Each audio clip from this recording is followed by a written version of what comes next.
ইরানের সঙ্গে চলমান উত্তেজনার প্রেক্ষাপটে যুদ্ধবিরতির মেয়াদ অনির্দিষ্টকালের জন্য বাড়ানোর ঘোষণা দিয়েছেন মার্কিন প্রেসিডেন্ট ডোনাল্ড ট্রাম্প। কূটনৈতিক সমাধানের সুযোগ দিতে যুক্তরাষ্ট্র তাদের পরিকল্পিত সামরিক হামলা আপাতত স্থগিত রাখবে বলে জানিয়েছেন তিনি।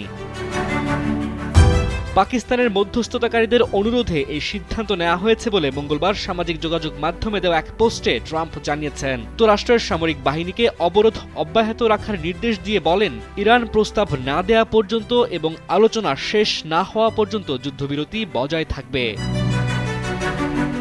এদিকে ইরানের পার্লামেন্ট স্পিকারের উপদেষ্টা মাহাদি মোহাম্মদী বলেছেন, ট্রাম্পের যুদ্ধবিরতি বৃদ্ধির ঘোষণা অর্থহীন। পরাজিত পক্ষ কোনো শর্ত চাপিয়ে দিতে পারে না। অবরোধ অব্যাহত রাখা বোমাবর্ষণের চেয়ে আলাদা কিছু নয় এবং এর জবাব অবশ্যই সামরিকভাবে দিতে হবে। তাছাড়া ট্রাম্পের যুদ্ধবিরতির মেয়াদ বাড়ানো নিশ্চিতভাবেই একটি আকস্মিক হামলার জন্য সময় কেনার অপকৌশল। ইরানের পক্ষ থেকে পাল্টা উদ্যোগ নেওয়ার সময় এখনই চলে এসেছে।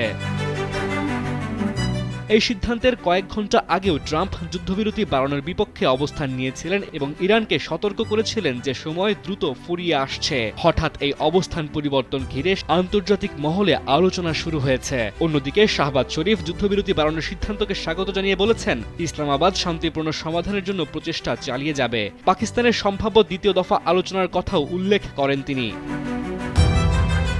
যুক্তরাষ্ট্র ইরানের পারমাণবিক কর্মসূচি সম্পূর্ণ বন্ধসহ ক্ষেপণাস্ত্র উৎপাদন ও আঞ্চলিক মিত্রদের প্রতি সমর্থন সীমিত করার দাবি জানাচ্ছে।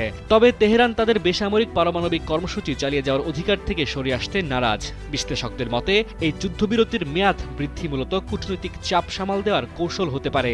যুদ্ধ প্রত্যাশামতো এগোয়নি এবং বর্তমান পরিস্থিতিতে যুক্তরাষ্ট্রকে তার অবস্থান পুনর্বিবেচনা করতে হতে পারে।